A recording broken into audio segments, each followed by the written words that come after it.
My billionaire husband froze my credit cards for buying a crib, only for me to discover he had opened 18 illegal shell companies in my name to ensure I went to prison instead of him. I thought I was the love of his life, but I was just a surrogate he was grooming to take the fall. My name is Isabella Vance, and until 3 months ago, I lived in a Manhattan penthouse that cost more than most people earn in a lifetime. I thought my husband, Julian, was protecting me by keeping me unemployed, but he was actually keeping my tax record clean so he could use my identity to launder millions of dollars. When I threatened to leave, he and his mother did not just apologize. They threatened to have me committed to a mental institution and take my newborn son away if I did not sign a postnuptial agreement that left me with absolutely nothing. How does a woman survive when the person she sleeps next to is plotting her destruction? I had to choose between being a rich inmate or a homeless mother. I chose to wear a wire for the Federal Bureau of Investigation and destroy the entire Vance dynasty. Now, Julian is gone. The assets are seized, and I am feeding my son in a cold apartment with $12 in my pocket. I saved my child, but I feel like I murdered the woman I used to be. I gave up a life of luxury to save my dignity, but looking at my empty refrigerator, I am terrified. Everyone says I betrayed him, but did he not betray me first? Please tell me, if you were in my shoes, would you have signed the papers to stay rich, or would you have burned it all down like I did? My name is Isabella Sterling Vance. I am 33 years old, though if you look closely at the corners of my eyes when the smile fades, you might think I am older. I live in a world that most people only see on the glossy pages of architectural magazines or envy through the filtered lens of social media. My address is technically a sprawling penthouse on the Upper East Side of Manhattan, overlooking the park. But my summers are spent here, in this oceanfront fortress in Southampton. To the outside world, I am a success story. I am the wife of Julian Vance, a 38-year-old investment prodigy, a philanthropist, and a man who seemingly turns everything he touches into gold. Before I met him, I was a marketing strategist with a sharp mind and a career trajectory that terrified my male counterparts. Now my occupation is listed on tax forms as homemaker, but in reality, I am a professional ornament. My job is to stand in 6-inch heels for 4 hours at a time, holding a crystal flute of champagne I barely sip, and laughing at jokes that are not funny. The ocean breeze whipped through the open sides of the massive white event tent, carrying the scent of salt and expensive perfume.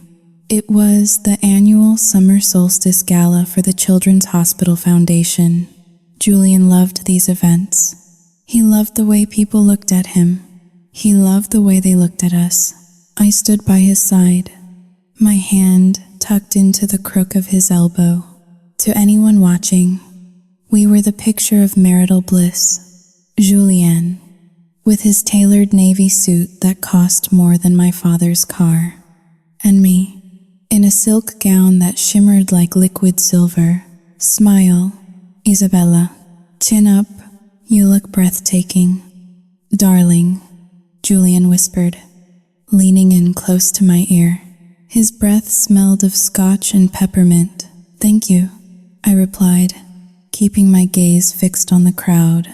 But fix your posture, he added, his voice dropping an octave, losing all warmth. You are slouching. It makes you look defeated. I straightened my spine immediately, a reflex honed over 9 years of conditioning. Better, he purred, patting my hand. A heavy-set man approached us, a cigar clamped between his teeth. It was Mr. Henderson, one of Julian's biggest investors. Julian and the lovely Isabella, Henderson boomed. I was just telling my wife, Nobody throws a party like the Vances. So, Isabella, what have you been up to lately? Still dabbling in that little charity auction committee? I opened my mouth to speak. I wanted to tell him that I had actually organized this entire event, negotiated with the caterers, and secured the silent auction items personally. Isabella is the chief executive officer of our household. Bob, Julian answered for me, his voice smooth as velvet. He squeezed my hand. It was a subtle movement, invisible to the naked eye, but his thumb dug into the soft flesh between my thumb and forefinger, pressing hard enough to bruise. She keeps the chaos at bay so I can focus on making us money. Honestly, I do not know what I would do without her managing the staff. I forced a smile, swallowing the lump in my throat. Managing the staff, that was what my life had been reduced to. A lucky man, Henderson laughed, slapping Julian on the shoulder. As the night wore on, the air in the tent became stifling despite the ocean breeze. I felt a wave of dizziness wash over me. The smell of the raw oyster bar, which usually I loved, suddenly made my stomach churn violently. I signaled to a waiter for a glass of water. Champagne, madam, the waiter offered, extending a tray. No, just water, please, I said, my hand instinctively going to my stomach. Julian turned to me, his eyebrows knitting together in a look of faux concern that masked irritation. Isabella, do not be rude. Have a glass with Bob. I cannot. Julian, I said softly, my heart beginning to hammer against my ribs. I had been waiting for the right moment to tell him. I had practiced this conversation in the mirror 100 times. I thought about doing it over a private dinner, or maybe in the morning with coffee, but the excitement was too great, and the fear was too paralyzing to keep it inside any longer. Why not? He snapped, his smile tight. Do not embarrass me. I leaned in, standing on my tiptoes, to whisper in his ear, shutting out the noise of the jazz band and the clinking glasses. I am not drinking because I am pregnant. Oh, Leon, I pulled back to look at his face. I expected shock. I expected a moment of processing, followed by the radiant, charismatic smile he showed the cameras. I expected him to hug me, to spin me around, to maybe even shed a tear. We had been trying, or at least, I had been trying, for nearly 5 years. Julian froze, his blue eyes locked onto mine. For a second, the mask slipped. There was no joy in those eyes. There was calculation. It was the look of a man assessing a liability, not a father hearing about his firstborn. He did not hug me. He did not kiss me. He reached into his pocket and pulled out his phone. Julian, I whispered, a cold dread seeping into my bones. Did you hear me? Keep your voice down. He hissed, typing furiously on his screen. Does anyone else know? No, only the doctor. I just found out yesterday. Good. He finally looked up, but not at me. He was scanning the room, looking for something, or someone. Do not say a word to anyone here. Not a whisper. I need to call Arthur. Arthur was our family lawyer. Why do you need to call the lawyer? I asked, my voice trembling. Julian, we are having a baby. Isabella, stop being naive, he said, grabbing my elbow and steering me away from the crowd toward a quiet corner of the terrace. A child changes the structure of the trust. We need to make sure the assets are protected. If this gets out before I restructure the portfolio, the tax implications could be disastrous. I stared at him. The ocean roared in the distance, dark and violent against the shore. I stood there, clutching my stomach, surrounded by millions of dollars of wealth, wearing a dress that cost more than most people's tuition. And I had never felt more impoverished in my life. He was not thinking about names. He was not thinking about nurseries. He was thinking about tax shelters. "Go to the car," Julian commanded, checking his watch. "I will make the excuses. Tell the driver to take you back to the city. I have to stay and finish networking." "You are not coming with me?"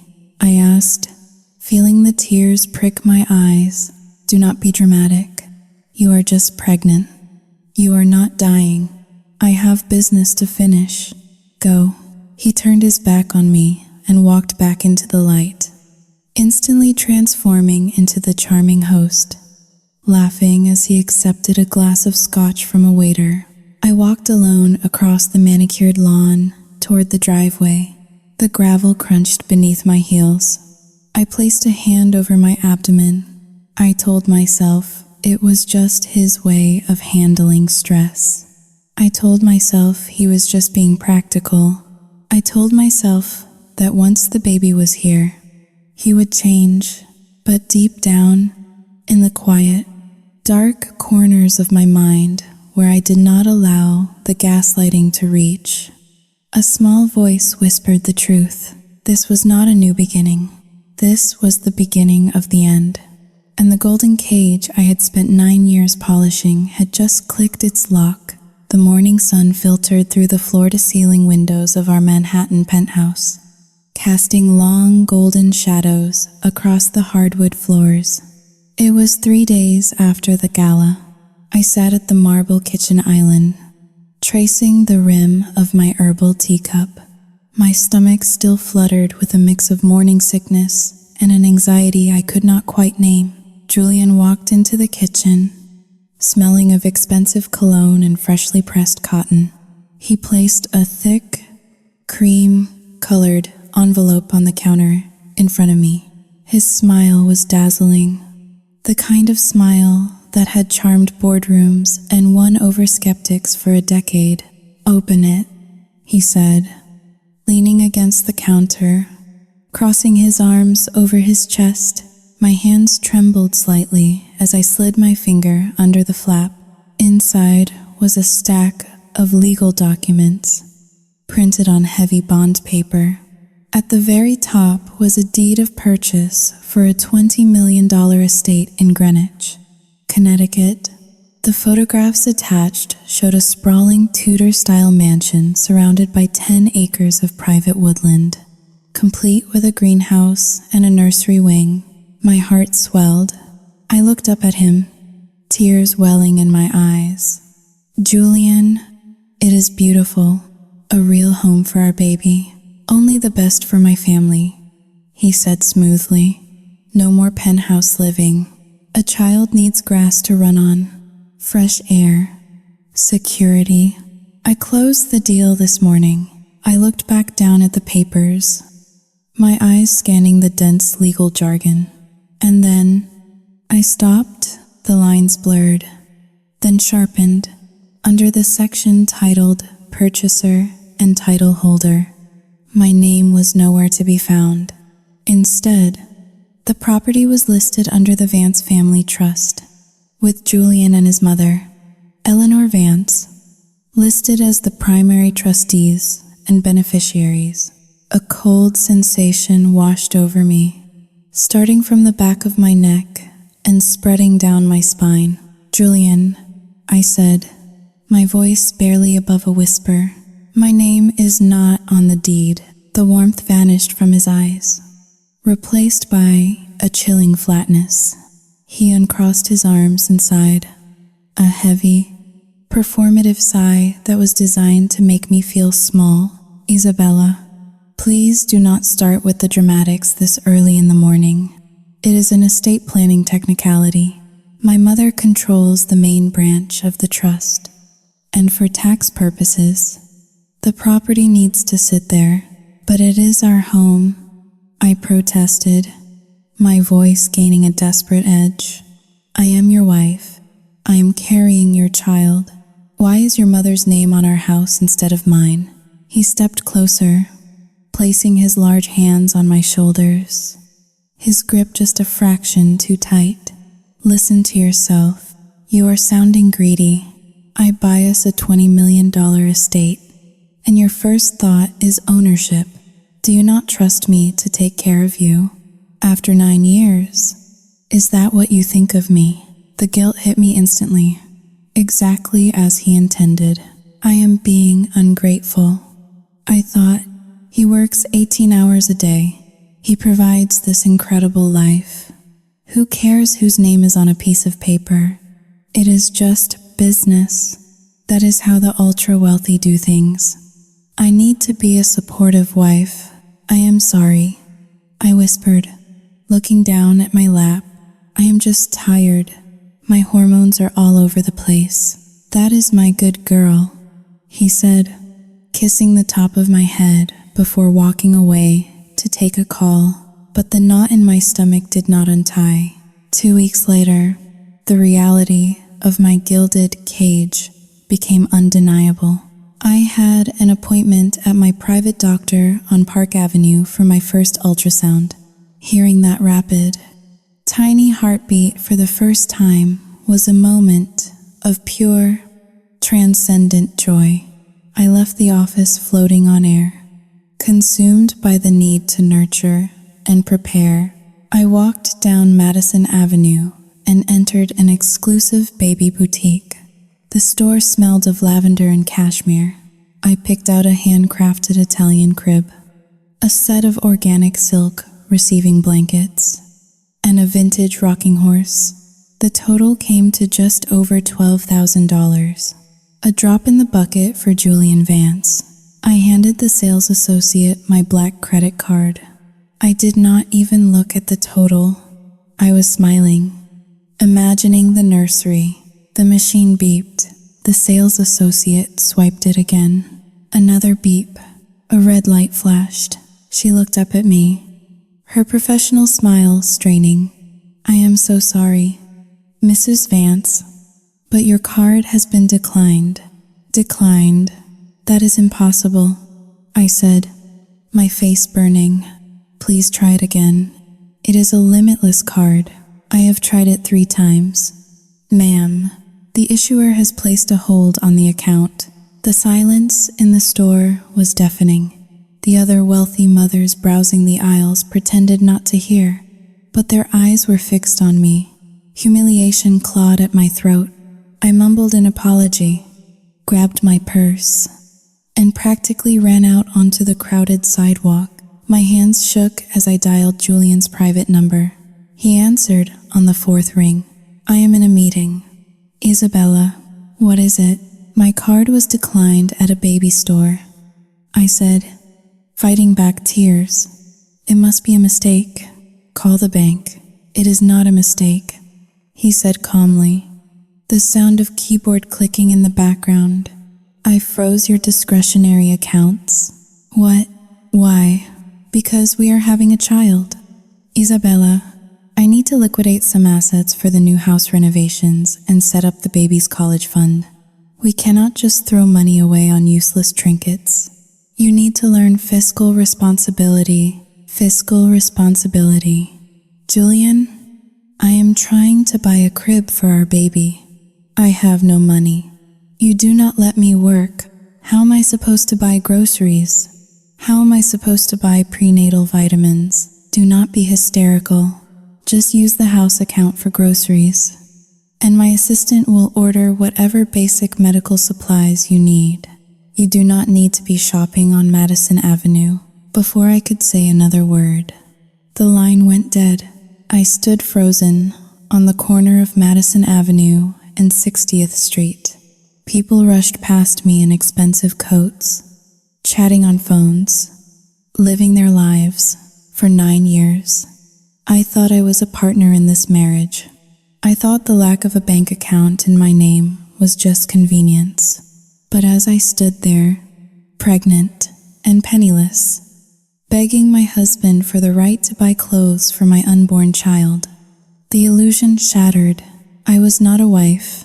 I was a dependent, and my owner had just tightened the leash. The silence in the penthouse was heavy, the kind that presses against your eardrums and makes the smallest sound amplify into a thunderclap. It was 2 o'clock in the morning. The city outside was a grid of glowing lights, indifferent to the turmoil brewing inside my chest. I lay in bed, staring at the ceiling, listening to the rhythmic breathing of the empty space beside me. Julian had not come to bed. He had told me he was working late in his study, handling urgent overseas conference calls regarding the new acquisition in Tokyo. For 9 years, I had accepted that excuse without blinking. I had trained myself to be the understanding wife, the one who never nagged, the one who kept the coffee warm and the questions to a minimum. But tonight, the nausea of my pregnancy and the burning humiliation from the declined credit card kept me awake. I needed water. I needed to wash away the bitter taste of anxiety that coated my tongue. I slipped out of bed, my bare feet making no sound on the plush carpet. I wrapped my silk robe tight around my waist, shielding my growing belly as if the house itself were a threat.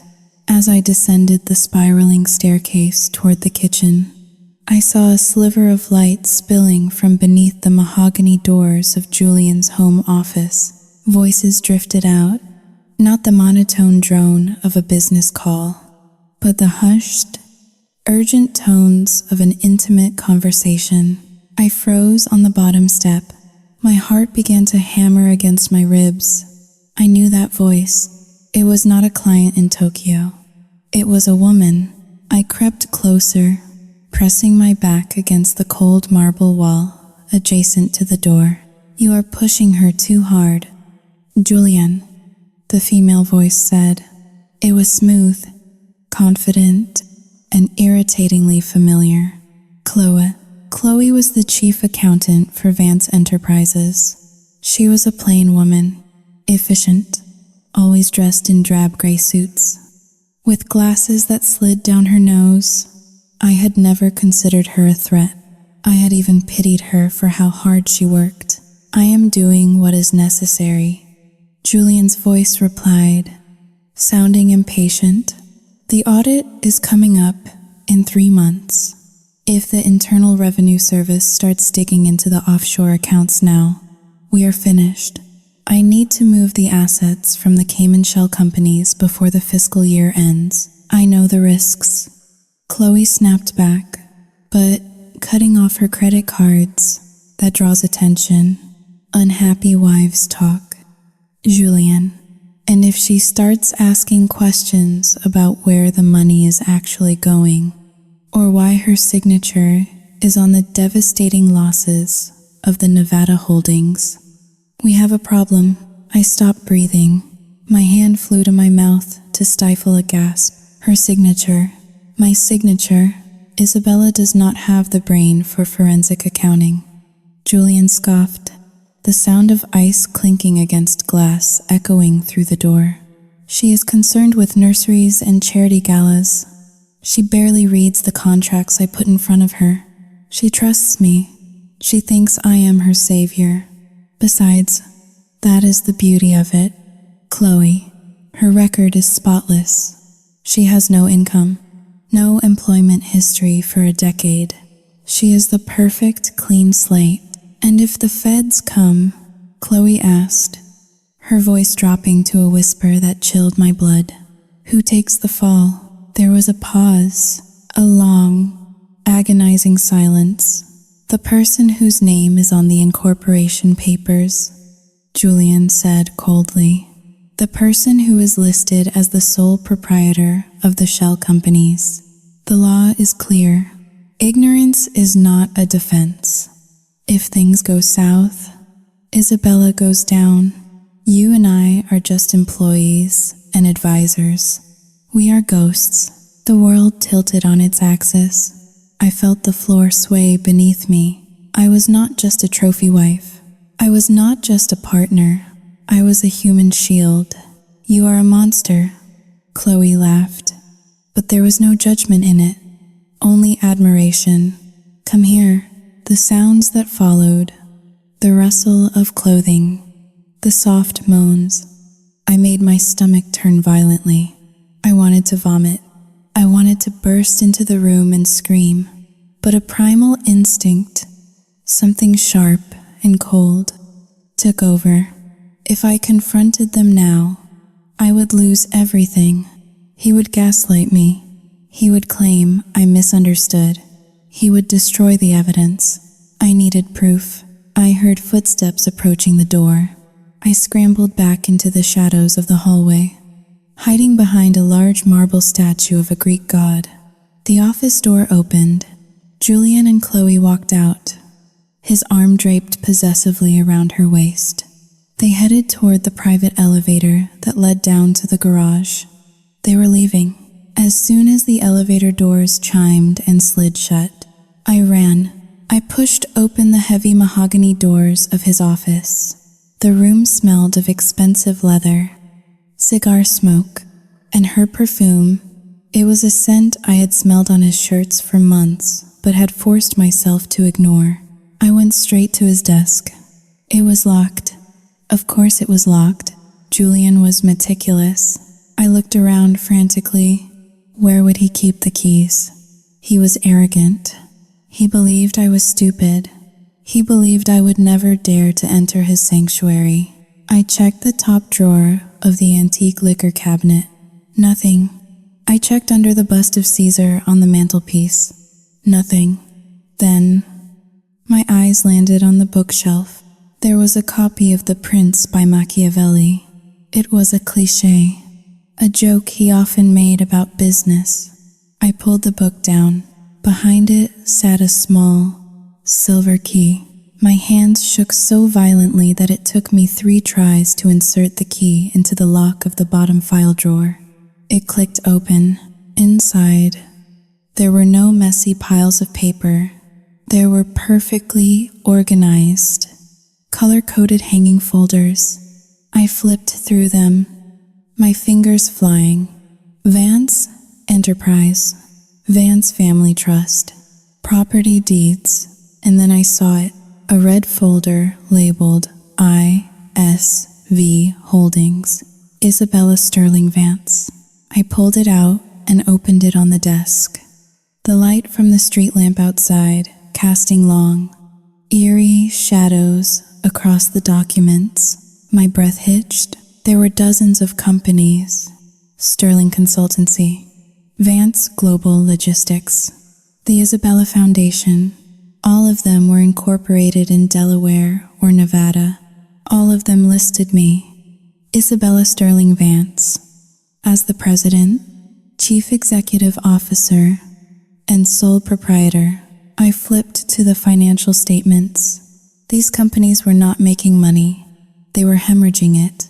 Millions of dollars in consulting fees paid to anonymous entities in Panama and Switzerland. Millions of dollars in losses that were being used to offset the massive tax liability of Julian's legitimate businesses. And there, at the bottom of every single document, was my signature.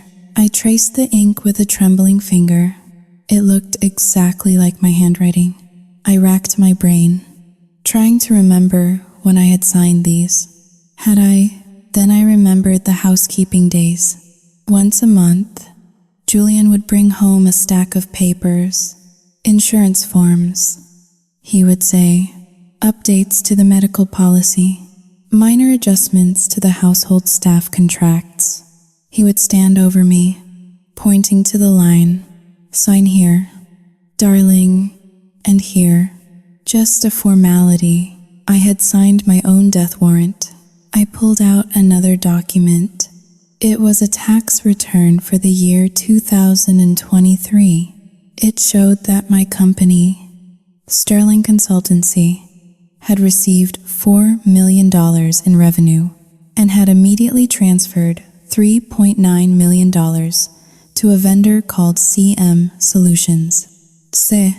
Emmy, Chloe Miller. The room spun. I grabbed the edge of the desk to steady myself. The brilliance of his cruelty was suffocating. He had not just stolen my career, he had stolen my identity.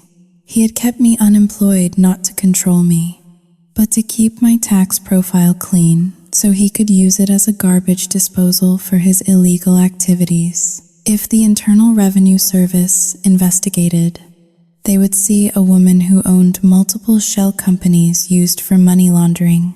They would see a woman who had signed every check and every tax return.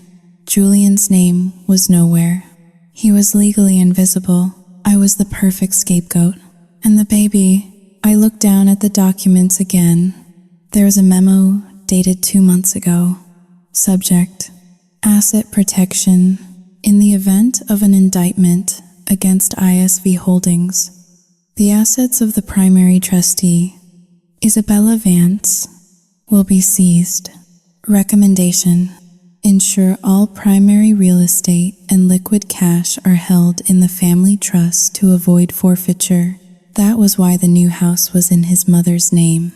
That was why my credit cards were frozen. He was preparing to cut the cord. He was preparing for the moment the authorities knocked on the door, so he could point a finger at me and say, I had no idea what my wife was doing. He would keep the house. He would keep the money. He would keep the baby, arguing that a mother in prison for tax fraud was unfit, and I would rot in a cell, wondering how a love story could turn into a horror movie. A wave of pure, white-hot rage rose up inside me, burning away the fear. It started in my stomach and spread to my fingertips. I reached into my pocket and pulled out my phone. I did not call the police. Not yet. I was not ready. If I called now, he would spin the story. He had the best lawyers in New York. He would crush me. Instead, I opened the camera app. A click. Articles of incorporation. Click. The transfer logs to Chloe's company. Click. The tax returns with my forged and coerced signatures. I photographed every single page in the folder.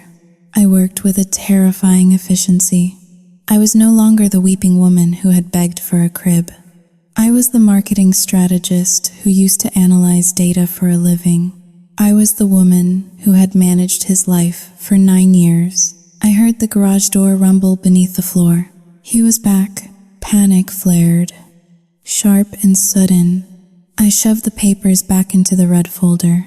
I dropped the folder into the drawer. I locked it. I placed the key back behind the Machiavelli book. I ran out of the office, my heart pounding so hard I thought it would bruise my ribs. I made it to the staircase just as the front door downstairs opened. Isabella, Julian's voice floated up the stairs. Are you awake? I froze on the landing. I could not let him see me like this. I could not let him see the hatred in my eyes. I just went to get water. I called out, forcing my voice to sound sleepy and weak. The baby is kicking.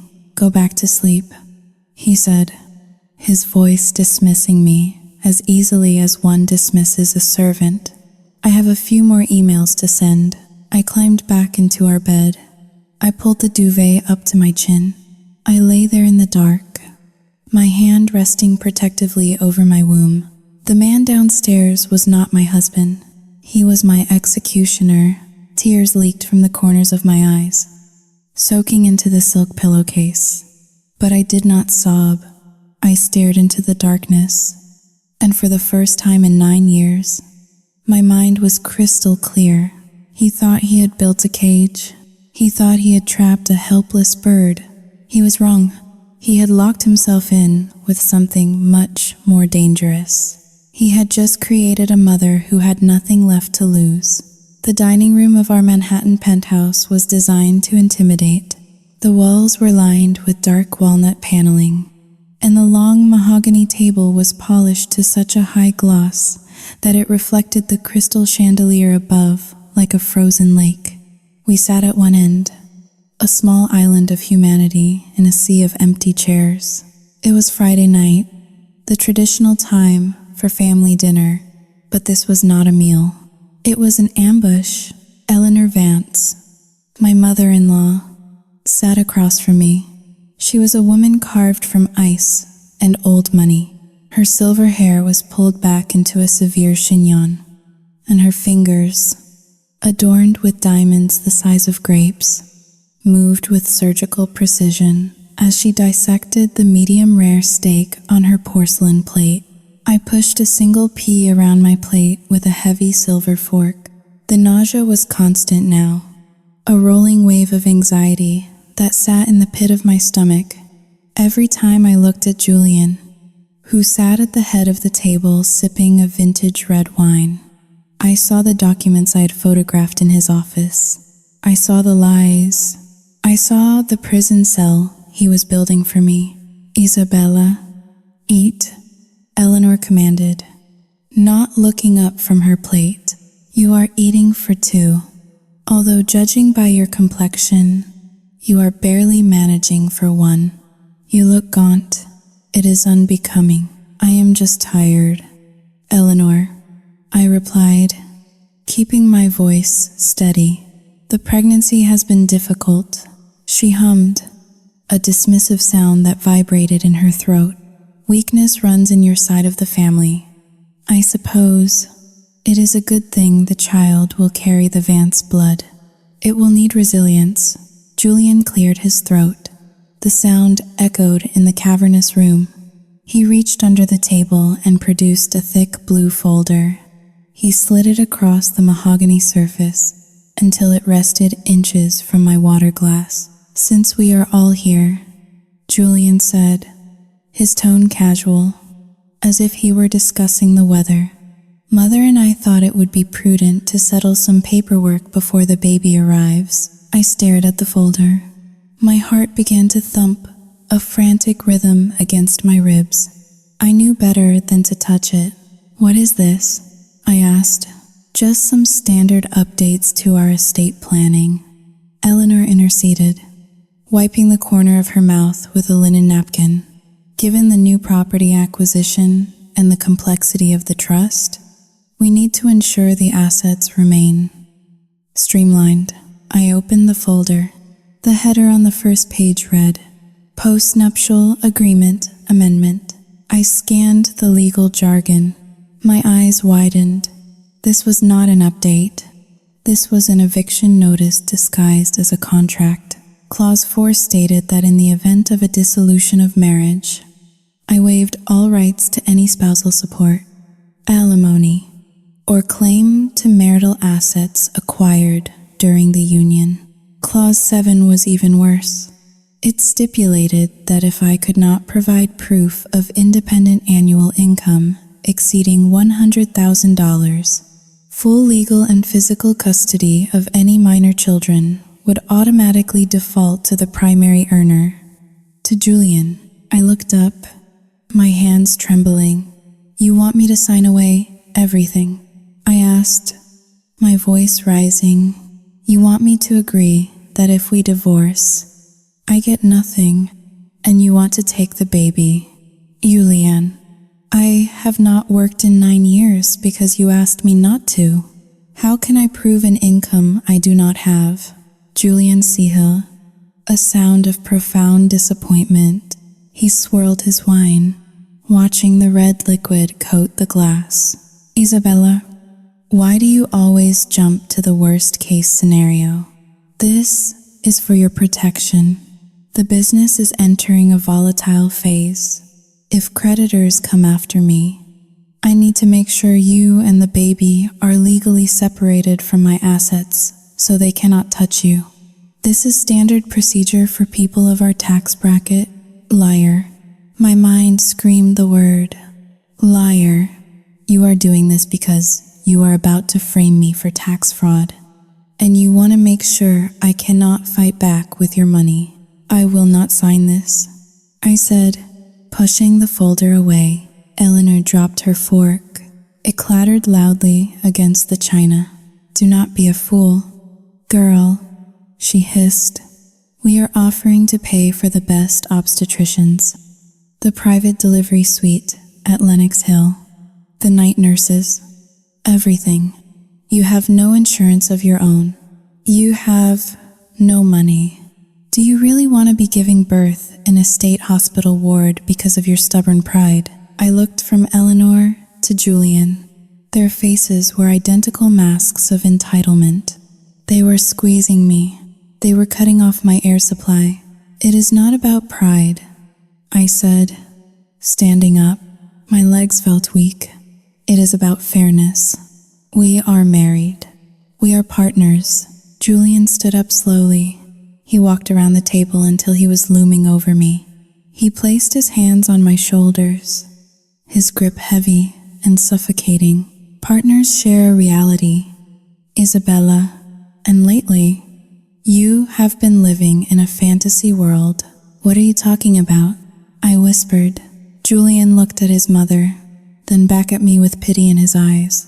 I have been speaking with Dr. Aris. He said softly, we are concerned about your mental state. You have been paranoid. You have been imagining things. The incident with the credit card, the way you claimed it, was declined. I checked the records. Isabella, the card was active. You made a scene in the store for no reason. I gasped. That is a lie. The woman said it was declined. You told me on the phone you froze it. Julian shook his head sadly. See, you are rewriting history. It is the hormones.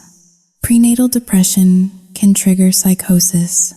We are very worried that you might be a danger to yourself or the child. The room began to spin.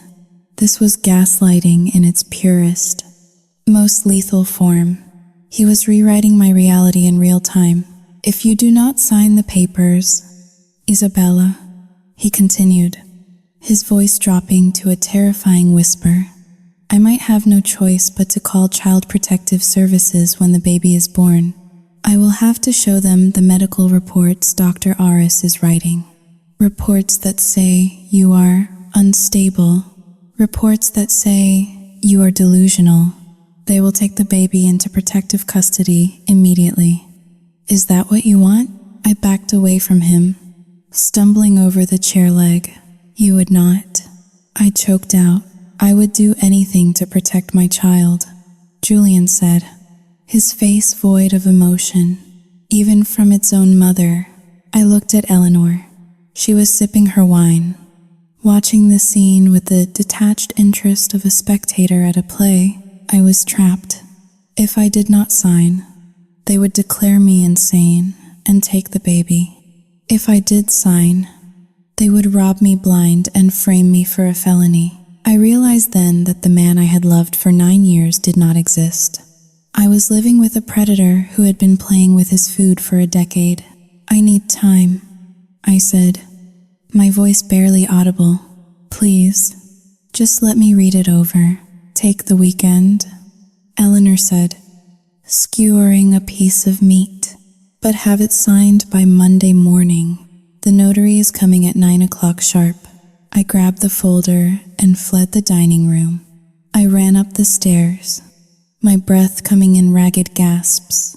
I locked the bedroom door and slid down against it, clutching the blue folder to my chest. I sat there in the dark, shivering violently. They thought they had broken me. They thought I was the hysterical, helpless woman they could manipulate with fear. And in that moment, part of me was broken, the part of me that believed in love, in family, in justice. That part died on the dining room floor. But as I felt the tiny, fluttering movement of my child deep within me, a new feeling took root. It was cold. It was hard. It was ugly. I wiped the tears from my face with the back of my hand. You want me to be a criminal? I thought, staring at the closed door. You want to use my name for your dirty games. Fine. I would sign their paper. I would play their game. I would let them think they had won. Because a cornered animal does not fight fair. It waits for the throat. I stood up and walked to the window, looking out at the city lights. Monday morning, I would sign, but before Monday, I had work to do. The waiting room of the obstetrics clinic on the Upper East Side smelled of antiseptic and expensive lilies. I sat alone in a beige leather armchair, clutching my purse against my chest like a shield. Around me, other women sat with their partners. Husbands held hands, rubbed backs, and whispered excitement into eager ears. I stared at a spot on the carpet, trying to make myself invisible. Isabella. The voice was sharp and confident. I looked up. Standing before me was Sarah Jenkins. 10 years ago, we had started as junior analysts at the same firm on the same day. Back then, I was the one who stayed late to perfect the presentation decks. Sarah was the one who asked me for help with Excel formulas. Now, Sarah wore a tailored crimson power suit that screamed authority. Her hair was a sleek, asymmetrical bob, and she radiated the kind of vibrant, restless energy that comes from having a purpose. Isabella Vance, Sarah said, her eyes widening as she scanned my oversized sweater and leggings. I have not seen you in ages. I heard you married Julian Vance. You look comfortable. The word hung in the air, heavy with unspoken judgment. Comfortable was a polite way of saying I looked like I had given up. I forced a smile that felt like cracking plaster. Hello? Sarah. Yes. It has been a long time. I just made partner at the firm. Sarah continued, checking her watch. I am actually just here for a quick checkup before I fly to London for the merger. Life is insane, right? But I suppose your life is a bit more relaxed these days. I felt a physical pain in my chest, sharp and hot. I had been on track for that partnership. I was the one they had tapped for leadership. I am focusing on the family, I said, my voice sounding thin and hollow. That is sweet, Sarah said, though her eyes drifted to the empty chair beside me. Well, it was good to see you. Isabella, take care. She walked away, her heels clicking a rhythmic beat of success on the tile floor.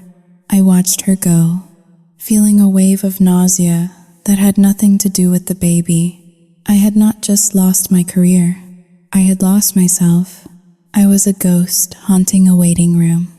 While the living world marched on without me, the drive back to the penthouse was a blur of gray rain and red brake lights. The driver kept his eyes on the road, the glass partition raised.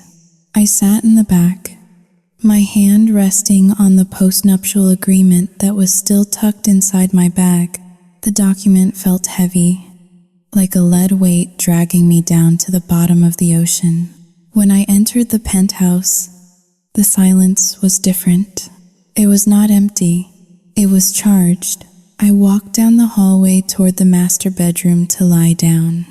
But as I passed Julian's home office, the door was slightly ajar. I heard a low laugh. It was a sound I had not heard from Julian in years. It was genuine, relaxed, and intimate. I pushed the door open. The scene before me was not violent, which somehow made it worse. It was domestic. Julian was sitting in his leather armchair, a glass of scotch in one hand. Chloe was sitting on the edge of his mahogany desk, her legs crossed, leaning toward him. She was holding a stack of documents, but she was not reading them. She was feeding him a strawberry from a crystal bowl. They looked like a couple. They looked like partners. They both turned to look at me.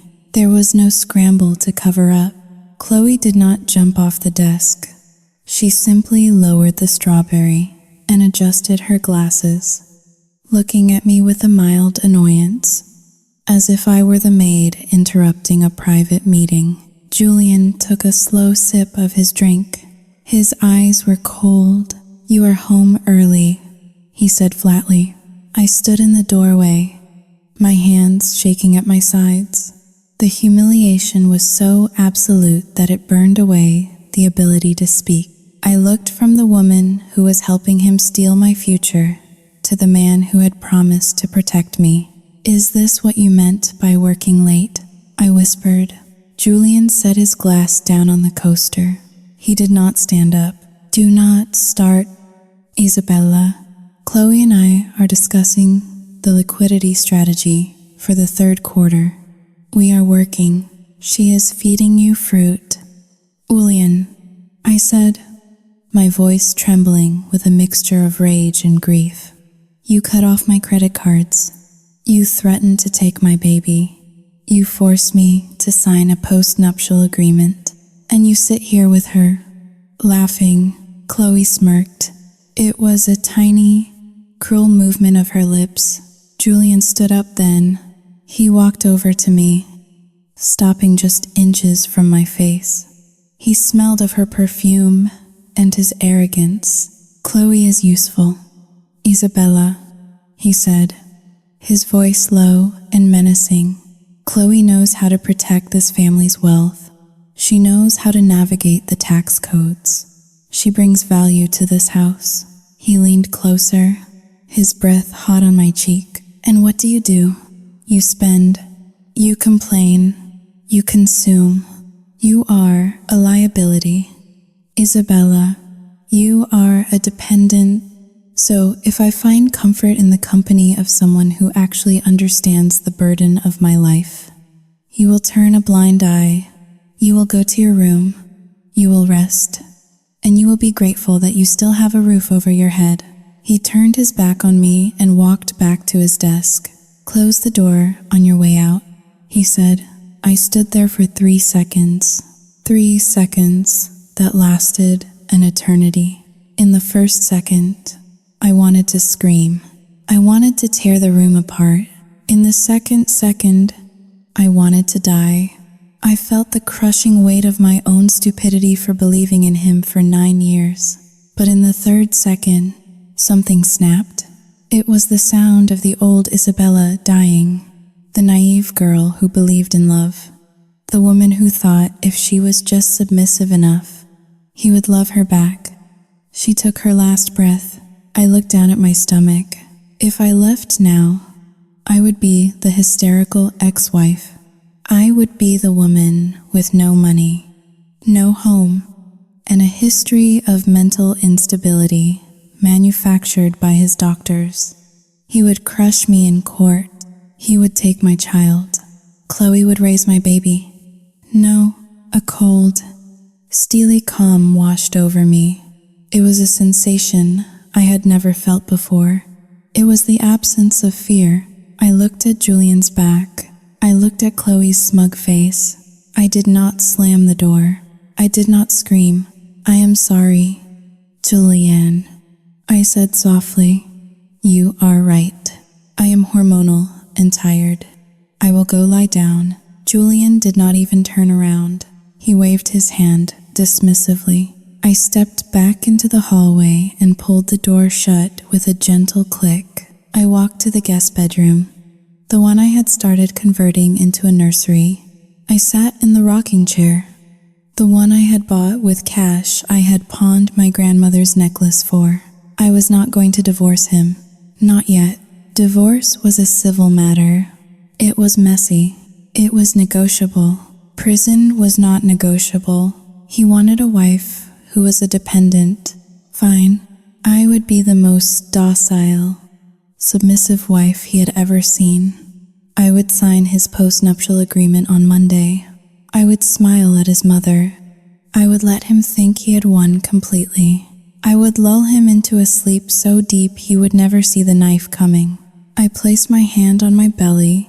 "I promise you," I whispered to the darkness, "you will not be born in a cage." I pulled out my phone. I did not call a divorce lawyer. I searched for the contact number I had memorized from the business card I had found in the library weeks ago. A federal agent who had been investigating a charity scam connected to one of Julian's partners. I was done being the victim. I was done being the wife. I was now the mole, and I would burn their entire kingdom to the ground, even if I had to stand in the ashes. Monday morning arrived with the gray. oppressive weight of a funeral. The sky over Manhattan was a slate of unyielding iron, mirroring the sensation in my chest.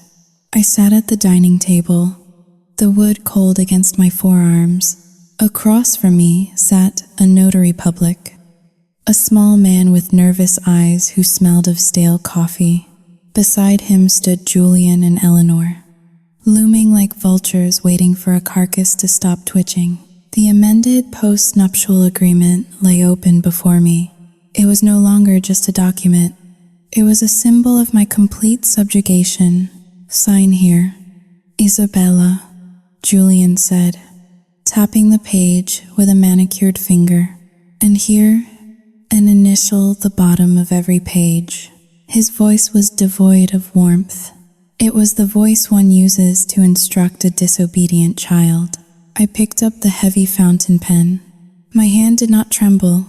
I had spent the entire weekend practicing this moment in the mirror, rehearsing the vacuous look of a defeated woman. I needed them to believe I was broken. I needed them to believe the fight had left me. I pressed the nib to the paper. The ink flowed black and permanent. Isabella Sterling Vance. With each signature, I surrendered my rights to the house, to the alimony, to the assets, to the untrained eye. I was signing away my future, but in the quiet, fortress-like stillness of my mind, I knew the truth. I was not signing a surrender. I was signing a decoy. When I finished, Eleanor snatched the papers up before the ink was even dry. She scanned them quickly, a satisfied smirk curling her thin lips. Finally, she breathed, sliding the documents into her leather briefcase. "You made the right choice, Isabella. Now we can focus on what is important. The heir." She did not say the baby. She said the heir.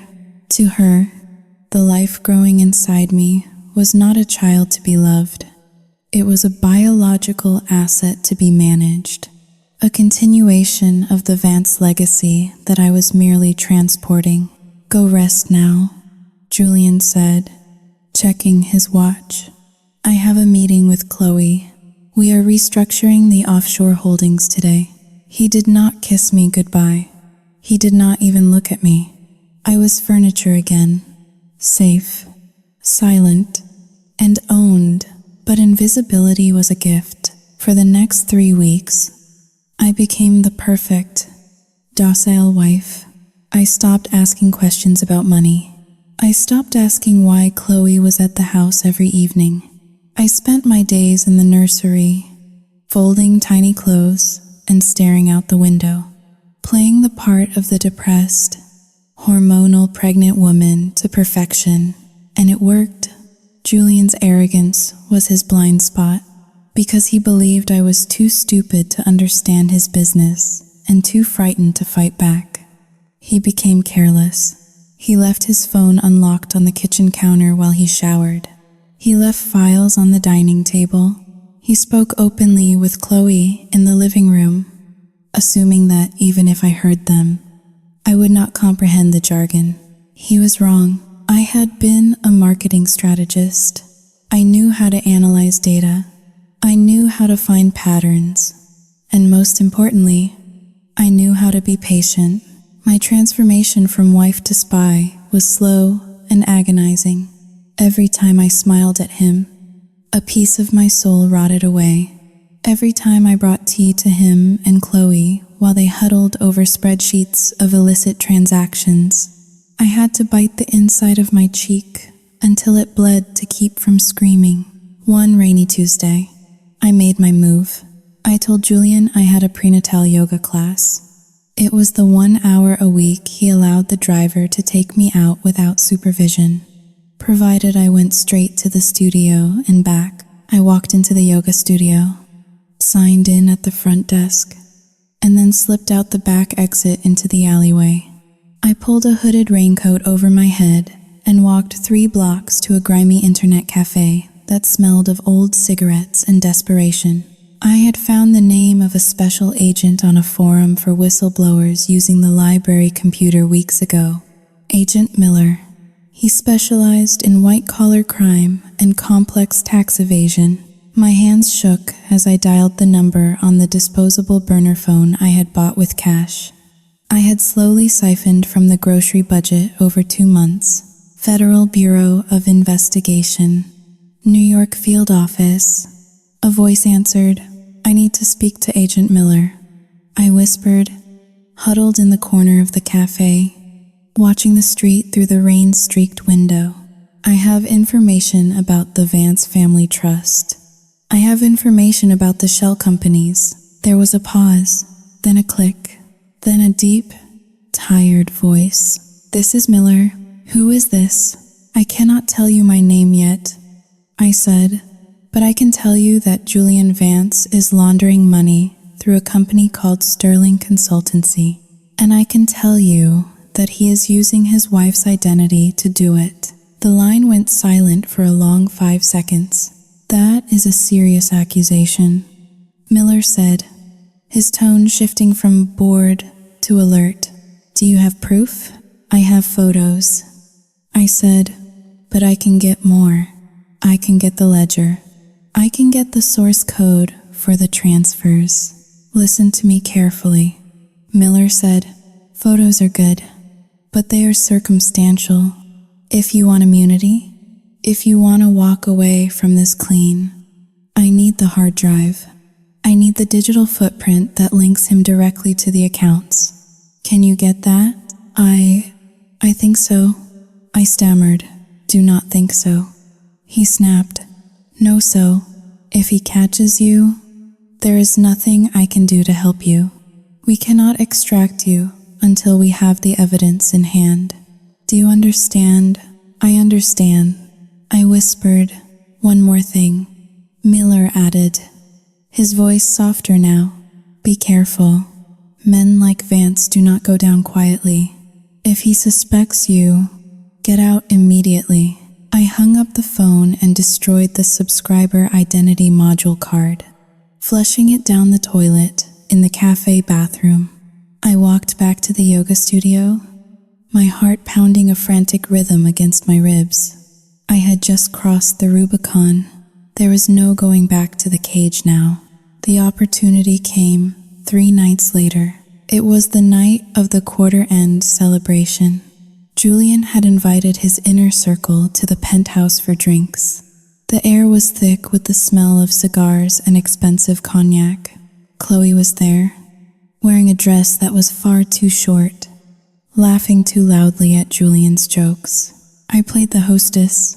I served the hors d'oeuvres. I endured the patronizing pats on the arm from Julian's business partners. "You are glowing, Isabella," one of them said, his eyes glazing over me as if I were a prize heifer. "Thank you," I murmured, keeping my eyes lowered. By 2:00 in the morning, the guests had left. Julian was drunk. He stumbled into the bedroom, stripping off his tie and tossing it onto the floor. "Good night," he slurred, collapsing onto the bed. Within minutes, his snoring filled the room. I lay beside him, wide awake, staring at the ceiling. My body was exhausted. My back ached from the weight of the pregnancy, but my mind was razor sharp. I waited 1 hour, then 2. At 4:00 in the morning, the darkest hour of the night, I slipped out of bed. I crept down the hallway to his office. The house was silent, save for the hum of the refrigerator and the wind howling against the glass. Every shadow looked like a monster. Every creak of the floorboards sounded like a gunshot. I entered the office and closed the door softly. I did not turn on the light. I worked by the glow of the street lamps outside. I sat at his computer. It was password protected, of course, but I had watched him type it in 100 times. He was a narcissist. His password would be something about him. I tried his birthday. Incorrect. I tried the date he founded the company. Incorrect. I took a deep breath. I typed in Emperor Vance 1. The screen unlocked. My heart leaped into my throat. I quickly inserted the universal serial bus drive I had stolen from his briefcase days earlier. I navigated to the hidden partition on the drive. The one Chloe had shown him once when she thought I was out of earshot. There it was, the shadow ledger. I clicked copy. The progress bar appeared on the screen. Estimated time remaining, 12 minutes. 12 minutes. It felt like 12 years. I sat there in the dark, watching the green bar inch forward. 1%, 5%. Suddenly, I heard a noise in the hallway. Footsteps. They were heavy and uneven. Julian was awake. Panic, cold and absolute, washed over me. I could not stop the transfer. If I pulled the drive now, the data would be corrupted. If I stayed, he would find me. I looked around the room frantically. There was nowhere to hide. The footsteps stopped outside the door. The handle turned. I did the only thing I could think of. I spun the chair around, faced the door, and burst into tears. The door opened. Julian stood there, silhouetted by the hall light, blinking in confusion. He was wearing only his boxer shorts. His hair messy. Isabella, he grunted, squinting into the dark room. What the hell are you doing in here? I sobbed louder, clutching my stomach.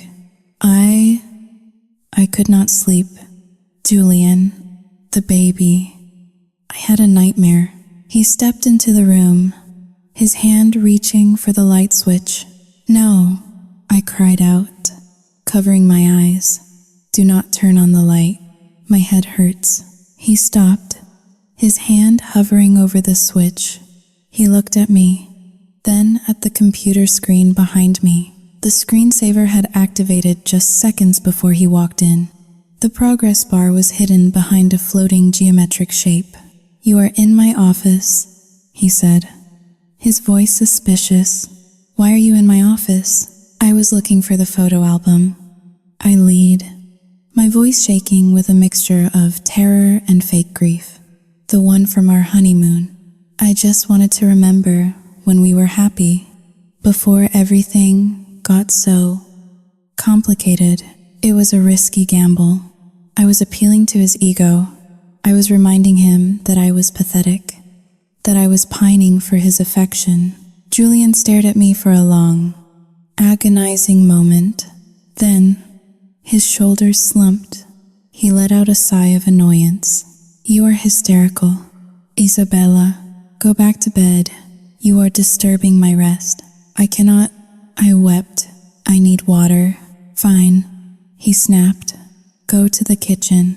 I am going back to sleep. And stay out of here. You know, I do not like you touching my things. He turned and walked out, leaving the door open. I waited until I heard his heavy footsteps recede down the hall and the bedroom door click shut. I turned back to the screen. I wiggled the mouse. Transfer complete. I pulled the universal serial bus drive out with a trembling hand. I shoved it into the waistband of my pajama pants. The cold metal pressing against my skin like a brand. I walked to the kitchen, poured a glass of water, and poured it down the sink. Then I walked back to the bedroom. I climbed into bed beside the man who wanted to destroy me. He shifted in his sleep, his arm flopping over my waist. I did not flinch. I lay there, staring into the darkness, the flash drive digging into my hip. I had the gun. Now, all I had to do was pull the trigger. But the tragedy was not over. As dawn broke, painting the sky in shades of bruised purple, I realized something that made my blood run cold. In saving myself, I had to destroy the father of my child. I had to blow up the only home my baby would know. I was about to become the villain in everyone's story but my own. And the worst part, I was starting to enjoy the taste of the poison. The estate in Greenwich was a masterpiece of architectural intimidation. It was a sprawling manor of gray stone and ivy, sitting arrogantly on 10 acres of manicured lawn that looked less like grass and more like a green velvet carpet that had been vacuumed by hand. Today, however, the estate was not just a home. It was a stage. It was the day of the welcome to the world party for our son, Leo. Julian had insisted on it. He called it a celebration of life. But I knew what it really was. It was a coronation. It was a chance for him to parade his heir in front of the senators, the hedge fund managers, and the socialites who made up the invisible ruling class of New England.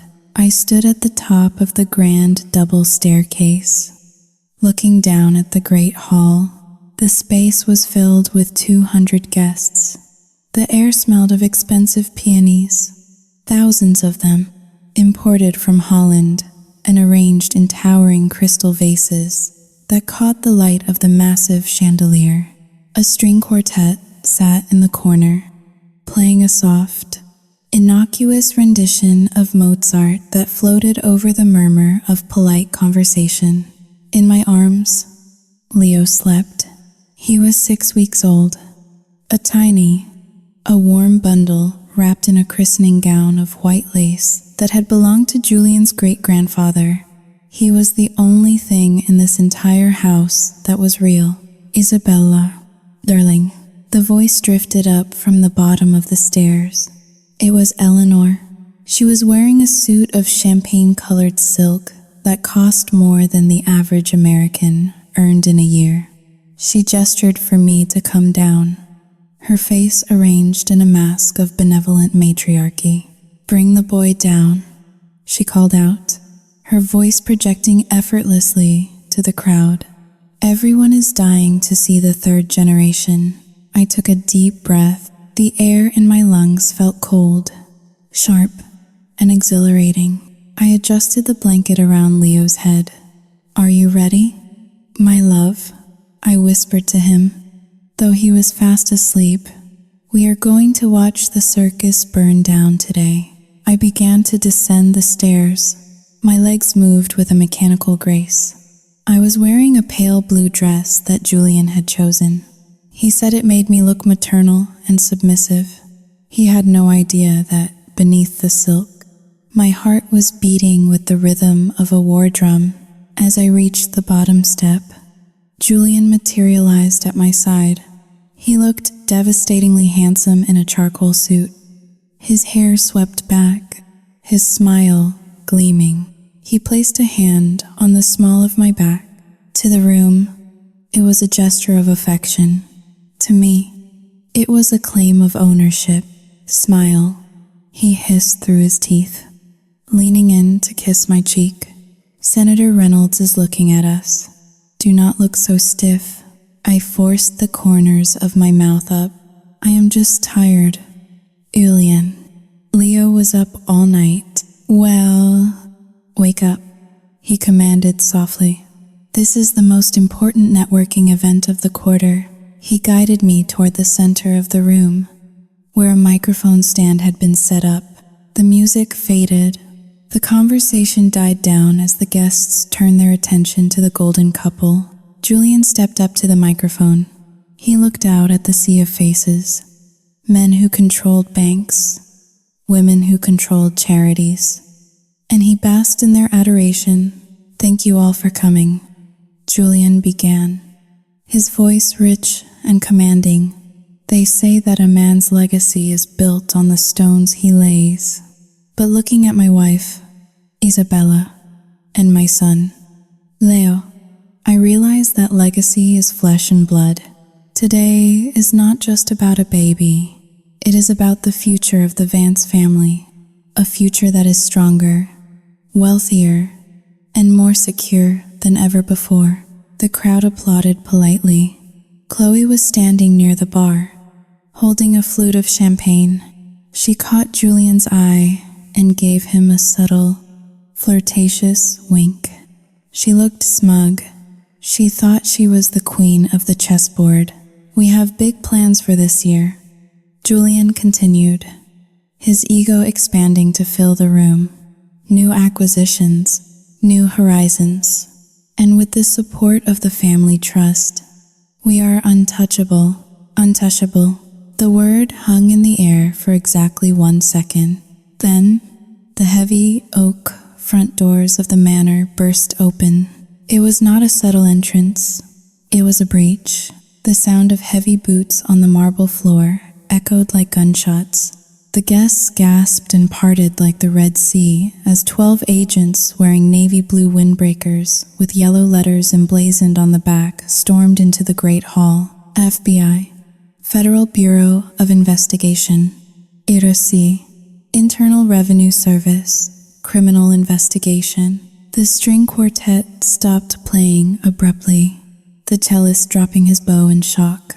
At the front of the phalanx walked a man with a weary face and a gray trench coat. It was Agent Miller. Julian froze at the microphone. His smile did not vanish immediately. It froze in place, a grotesque rictus of confusion. He looked like a man who had walked into a glass wall. "What is the meaning of this?" Julian demanded, his voice cracking slightly. "This is a private residence. Who is in charge here?" Agent Miller did not stop until he was 5 feet from Julian. He pulled a folded paper from his pocket and held it up. "Julian Vance," Miller asked, though it was not really a question. "I am Julian Vance." He spat, his arrogance trying to override his fear. "And I am personal friends with the district attorney. If you do not turn around and leave right now, I will have your badges on my desk by morning." Miller ignored the threat completely. He turned slightly to address the room, his voice calm and professional. "Julian Vance, you are under arrest for 18 counts of wire fraud, 12 counts of tax evasion, money laundering, and conspiracy to defraud the United States government." A collective gasp went through the room. A wine glass shattered somewhere in the back. "This is ridiculous," Eleanor shrieked, stepping forward, her face turning a mottled red. "My son is a pillar of this community. This is a mistake, a clerical error." "It is no error, ma'am," Miller said coldly. He nodded to 2 agents behind him. "Secure the perimeter. No one leaves until we have identified all potential witnesses. And arrest Chloe Miller." Chloe, who had been trying to inch her way toward the French doors leading to the garden. "Hell, Rosa." 2 agents grabbed her by the arms. She dropped her champagne glass. It bounced on the rug, spilling liquid gold everywhere. "Get off me," Chloe screamed, losing all her composure. "I am just the accountant. I did what he told me to do." "You can tell that to the judge," an agent said, clicking handcuffs onto her wrists. Julian looked around wildly. The color had drained from his face, leaving him gray and pasty. He looked at his mother. He looked at the senator, who was currently busy examining his fingernails, pretending he did not know Julian. Then, Julian looked at me. I was standing 3 feet away from him, still holding Leo. I had not moved. I had not gasped. I was rocking the baby gently, my face completely serene. "Isabella," Julian said, his voice trembling. He took a step toward me. "Isabella, tell them this is a mistake. Tell them about the paperwork." He was looking for a shield. He wanted me to step in front of the bullet. He wanted me to be the confused, hysterical wife who would scream at the police and create a diversion. Or worse, he wanted to signal to me that I needed to take the fall, tell them about the companies. "Isabella," he said, his eyes widening with desperation. "Tell them you manage the accounts." The room went silent. Everyone looked at me. The woman holding the baby, the victim, the scapegoat. I looked at Agent Miller. We locked eyes for a brief second. A look of understanding passed between us. Then, I turned my gaze to Julian. I stopped rocking the baby. I stood tall, my spine straight, my chin lifted. I have nothing to tell them. Julianne, I said. My voice was not loud, but in the silence of the hall, it carried to every corner. It was clear. It was steady. It was the voice of a woman who had walked through fire and come out made of steel. What? Julian whispered. What are you saying? You signed the papers. You are the owner of Sterling Consultancy. No. Julian, I said, a small, cold smile touching my lips. I gave all those papers to Agent Miller 3 months ago, along with the hard drive from your safe, along with the recordings of your conversations with Chloe. Julian reeled back as if I had slapped him. His mouth opened and closed, but no sound came out. He choked out. You were pregnant. You were shopping for cribs. I was gathering evidence. I corrected him. I was not shopping. Julian, I was building a case. Eleanor lunged at me. You traitorous little witch. She screamed, her hands clawing the air. After everything we gave you a life. We gave you a name. Agent Miller stepped in front of me, blocking Eleanor's path. Step back. Mrs. Vance, unless you want to join your son in the cruiser, we have a warrant for your financial records too. Eleanor stopped, panting, clutching her pearls. Julian looked at me with a mixture of horror and dawning realization.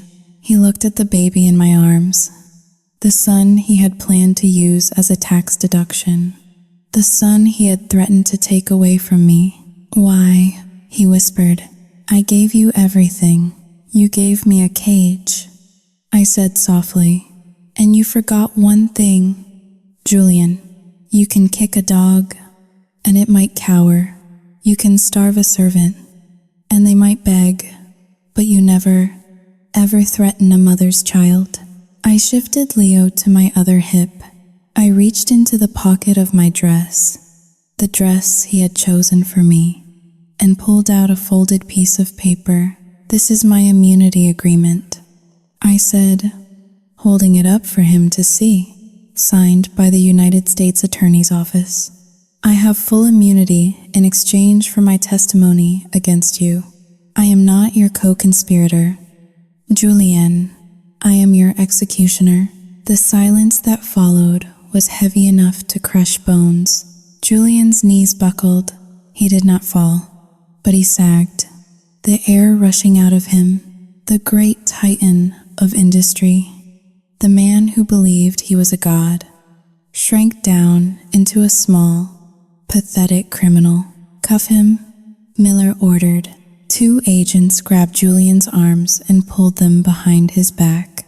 The metallic click-click of the handcuffs was the sweetest sound I had ever heard. It was better than Mozart. It was the sound of freedom. Isabella, Julian screamed as they began to drag him toward the door. Isabella, you cannot do this. I am your husband. I own you. You are nothing without me. You will be on the street. Isabella, his voice grew more high-pitched and desperate as they hauled him across the marble floor. He twisted his head back, his eyes bulging, trying to catch my gaze. But I did not look at him. I looked down at Leo. The baby had stirred at the shouting, his little face scrunching up. Shh, I cooed, smoothing his soft hair. It is okay, Leo. The bad noise is going away now. As Julian was shoved into the back of the black sport utility vehicle outside, the flashing red and blue lights reflected off the crystal chandelier, turning the room into a disco of disaster. The guests stood paralyzed, holding their untouched drinks. They looked at me with fear. They saw the woman who had just decapitated the king. I turned to Agent Miller. Am I free to go? I asked. You are free, Mrs. Vance, Miller said, nodding respectfully. We will be in touch regarding the trial. I did not pack a bag. I did not take any jewelry. I did not take the silver spoons or the cashmere blankets. I walked to the front door, stepping over the spilled champagne. I walked out into the cool afternoon air, clutching my son. I had no car. I had no money in my pocket. I had nowhere to sleep that night. But as I walked down the long driveway, past the police cars and the news vans that were starting to arrive, I took the deepest breath of my life. The air smelled of gasoline and wet earth. It did not smell of expensive peonies. It smelled real. I was broke. I was homeless. I was a single mother, and I had never felt more powerful. The fall of the House of Vance did not happen in silence. It happened with the deafening roar of 1,000 camera shutters and the shrill, hysterical commentary of the 24-hour news cycle. For 9 years, I had lived in a world where privacy was the ultimate luxury, purchased with non-disclosure agreements and high walls. Now, my face was plastered on every tabloid cover from New York to Los Angeles. The headlines were brutal. The Black Widow of Wall Street, the wife who wore a wire, the traitor in Dior. I sat in the small, sterile conference room of my public defender. I could not afford a private attorney anymore. The assets, all of them, had been frozen by the federal government within hours of the raid. The bank accounts, the investment portfolios, the penthouses, the cars, everything was marked as proceeds of crime. The television in the corner was muted, but the captions screamed at me. A reporter stood outside the federal district court, microphone in hand. The screen cut to a clip of Eleanor Vance. She stood on the steps of the courthouse, looking like a fallen queen. Her hair was perfectly coiffed, her pearls luminous, but her eyes were manic. She pointed a trembling finger directly at the camera. She is a snake, the caption read, transcribing Eleanor's venomous words. We took her in when she was nobody. We clothed her, we fed her, and this is how she repays us. By planting evidence, by destroying a good man to cover up her own greed. My son is innocent. She is the mastermind. She seduced him into this mess and then turned on him to save her own skin. I turned my head away, even through the screen. Her hatred felt like a physical blow. Do not watch that. My lawyer, Mr. Gantry, said gently. He was an overworked man with coffee stains on his tie, a stark contrast to the sharp-suited sharks Julian used to employ. It is just noise. Eleanor is trying to win the court of public opinion because she knows they have lost the court of law.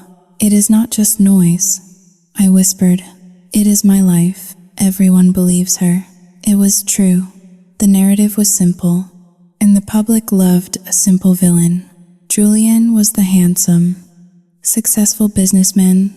I was the young, beautiful wife who had turned on him. It did not matter that he was the one laundering millions for cartels and tax evaders. It did not matter that he had financially abused me. To the world, I was the woman who had bitten the hand that fed her. I had lost every friend I thought I had. The day after the arrest, I had reached out to Sarah, the woman I had seen at the clinic, thinking perhaps she would understand. Her number was disconnected. I called the chairwoman of the charity board I had served on for 5 years.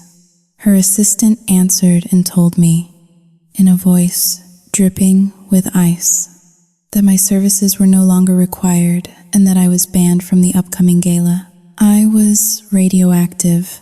The upper class protects its own, and by exposing Julian, I had broken the cardinal rule. You do not talk to the police. You keep the secrets in the vault. Focus on today. Isabella, Mr. Gantry said. shuffling his papers. Today is the custody hearing. That is all that matters. We walked into the courtroom 10 minutes later. The gallery was packed. Sketch artists sharpened their pencils. Reporters leaned forward like vultures on a telephone line. Julian was already there. Seeing him was a shock that nearly knocked the wind out of me. It had only been 2 weeks, but he looked like he had aged 10 years. He was wearing an orange jumpsuit. His hair, usually styled with expensive product, hung limp and greasy over his forehead. He was unshaven, but it was his eyes that terrified me. They were not sad. They were not remorseful. They were black holes of pure, concentrated rage. He looked at me as if he wanted to reach across the table and tear my throat out with his teeth. The hearing was short, brutally short. Julian's lawyer, a court-appointed attorney who clearly wanted to be anywhere else, tried to argue that Julian should retain parental rights. He spoke about family bonds and presumption of innocence.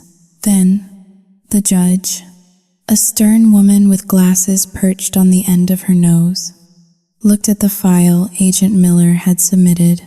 She looked at the photos of the shell companies.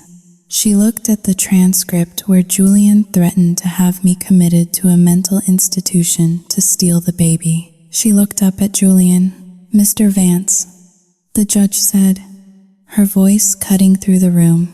"You are facing a federal indictment with a potential sentence of 40 years to life. You have no assets. You have no home, and the evidence suggests a pattern of coercive control and financial abuse against the mother." Julian stood up, his chains rattling. "She is lying. She set me up. That bitch is." "Sit down," the bailiff shouted, pushing Julian back into his chair. "I am granting full, sole, legal, and physical custody to the mother, Isabella Sterling Vance," the judge ruled, slamming her gavel. "Visitation is denied pending the outcome of the criminal trial." Next case. It was over. I let out a breath I felt like I had been holding for 9 months. Tears streamed down my face. Hot and fast. I had won. Leo was mine. But as I walked out of the courtroom, clutching the custody order to my chest, there was no applause. The hallway was a gauntlet of screaming voices. "Mrs. Vance, did you do it for the money? Isabella, is it true you were having an affair with the federal agent? How does it feel to put your husband in a cage?" Someone spat at me. A glob of saliva landed on the shoulder of my cheap gray blazer. I flinched, but I kept walking. I kept my head down. I did not stop until I reached the heavy glass doors and pushed them open. Outside, the air was cold. It was raining again. I stood on the sidewalk, alone. Mr. Gantry had rushed off to another case. The town car that used to wait for me was gone. The driver who used to hold my umbrella was gone. I had sole custody of my son. I had my freedom, and I had absolutely nothing else. I checked my pocket. I had exactly $42 in cash and a subway card. I walked toward the subway station, the rain soaking through my thin clothes. I passed a newsstand. The New York Post was on display. The headline was in bold, black letters, "Gilded cage shattered. Vance empire crumbles." Underneath, there was a photo of me leaving the estate. Looking disheveled and frantic, the caption read, "The face of betrayal." I stopped and looked at it. A bitter laugh bubbled up in my throat. They called it betrayal. I called it survival. I walked down the stairs into the subway, the smell of urine and stale air rising to meet me. It was a long way from the leather seats of the Mercedes. I sat on the hard plastic seat of the train, surrounded by strangers who looked tired and worn down by life. For the first time in 9 years, I looked just like them, A woman sitting opposite me was reading the newspaper with my face on it. She looked up, stared at me for a long moment, and then sneered.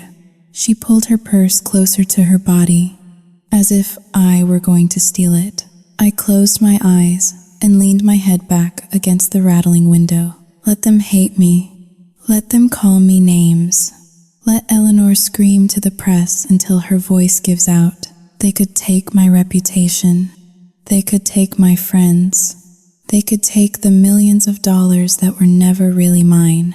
But tonight, I would sleep in a small, rented room in Queens. I would heat up formula on a hot plate, and I would hold my son without asking anyone for permission. The public saw a villain, but as the train screeched into the tunnel, plunging us into darkness, I knew the truth. I was not a villain. I was just a woman who had finally chewed off her own leg to get out of the trap.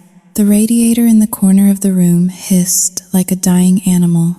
It was a sharp, aggressive sound that woke me up every hour. A stark reminder that I was no longer sleeping in a climate-controlled master suite with soundproof walls. I rolled over on the mattress that lay directly on the floor. I had not been able to afford a bed frame yet. The sheets were scratchy against my skin. A polyester blend I had bought at a discount store, and they smelled faintly of the previous tenant's cigarettes. No matter how many times I washed them, I stared at the ceiling. A water stain, shaped vaguely like a map of a broken country, stared back at me. This was my new kingdom. Apartment 4B. 400 square feet of peeling paint and drafty windows in a crumbling brick building in Queens. It had been 3 months since the arrest. 3 months since the cameras, the courtroom, and the adrenaline. The adrenaline was gone now, leaving behind a hollow, aching exhaustion that settled deep in my bones. Leo stirred in the portable crib next to me. He let out a soft whimper, the prelude to a hunger cry. I sat up, my body groaning in protest. In my old life, a night nurse would have already been there. She would have whisked him away to a nursery that smelled of lavender, fed him, burped him, and returned him to me only when he was smiling and fresh. Now, I was the night nurse. I was the maid. I was the cook. I was the father and the mother. I picked him up, his small body warm and heavy against my chest. I walked the 3 steps to the kitchenette. It was not really a kitchen. It was a stove the size of a shoebox, and a refrigerator that hummed so loudly it vibrated the floorboards. As I waited for the bottle warmer to heat up, I looked out the window. There was no view of Central Park here. There was only a brick wall and a fire escape where a stray cat was picking through a garbage bag. A treacherous thought slipped into my mind, unbidden and seductive. I remembered the mornings at the penthouse. I remembered the feel of the Egyptian cotton robe against my skin. I remembered the freshly squeezed orange juice that was always waiting for me on a silver tray. I remembered the silence. Was it really that bad? The question whispered in my ear, insidious and cruel. Yes, Julian was controlling. Yes, he was a criminal, but I had been safe. I had been warm. I had never had to worry about whether I had enough money to buy diapers and pay the electric bill in the same week. I looked at my hands. The manicure was long gone. My nails were short and jagged. The skin was dry and cracked from washing bottles and scrubbing floors. I looked like a woman who had aged 10 years in 10 weeks. I sat down on the floor, holding the bottle to Leo's mouth. He drank greedily, his eyes fixed on mine with absolute trust. This is the hangover. I told myself, this is the withdrawal. I was like an addict who had quit heroin. The toxicity was gone, but the body still craved the high. I missed the ease of money. I missed the armor of status. Without it, I felt naked. I felt small. I felt terrified. There were nights when I sat in the dark, crying silently so I would not wake the baby, wondering if I had made a mistake. Maybe I should have just looked the other way. Maybe I should have let Julian launder his money, signed the papers, and lived my life as a wealthy, blind accessory. Eleanor would still be sneering at me, but I would be sleeping in a soft bed. But then, Leo stopped drinking. He pulled away from the bottle and let out a content little sigh. He reached up with his tiny hand and grabbed my finger. He did not know we were poor. He did not know we were in a dump. He only knew that I was there. If I had stayed, he would have grown up in a museum, surrounded by cold marble and colder people. He would have learned that love is transactional. He would have learned that women are property and men are gods. He would have become Julian. I squeezed his hand back. The radiator hissed again, louder this time. The neighbor upstairs dropped something heavy, a thud that shook the ceiling. I took a deep breath. The air smelled of old dust and boiling milk. It was an ugly life. It was a hard life. My back hurt. My bank account had $12.50 in it until my first paycheck from the temp agency cleared on Friday. But as I looked around the shadowy room, I realized something. The door was locked, but I had the only key. There were no cameras hidden in the smoke detectors. There were no microphones in the lamps. There was no one checking my receipts. There was no one telling me I was crazy. This poverty was mine. This struggle was mine. I finished feeding Leo and laid him back down. I walked to the window and pressed my hand against the cold glass. I was not happy yet. Happiness was a luxury I could not afford right now. But I was real. I went back to my mattress on the floor and pulled the scratchy blanket up to my chin. I closed my eyes. For the first time in 9 years, I did not dream of being suffocated. I dreamed of nothing at all, and that empty, quiet darkness was the most beautiful thing I had ever known. 2 years had passed since the cameras flashed and the handcuffs clicked. The calendar on my cubicle wall said it was November, and the fluorescent lights above my head buzzed with a headache-inducing flicker that never seemed to stop. I sat at a desk made of cheap particle board, staring at a spreadsheet filled with logistics data. My title was Administrative Assistant. My salary was $42,000 a year. It was a fraction of what I used to spend on vacations, but every cent of it was mine. I was 35 years old now, and the mirror in the office restroom told a brutally honest story. There were fine lines around my mouth that had not been there before. My hands, once soft and manicured, were rough from washing dishes and scrubbing the floor of our small apartment. My hair was tied back in a practical, messy bun, not because it was stylish, but because I did not have the time or the money for a blowout. I took a bite of my turkey sandwich. It was dry. I had made it at 6 o'clock in the morning while trying to wrangle a toddler into his snowsuit. My phone vibrated against the hard surface of the desk. I looked at the screen. It was a number I did not recognize, but the area code was from upstate New York, near the federal penitentiary. A cold sensation rippled through my stomach. It was not fear.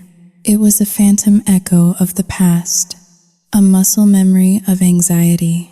I picked up the phone. Isabella Vance speaking. Mrs. Vance. A deep, monotone voice said, "This is Warden Higgins from the correctional facility.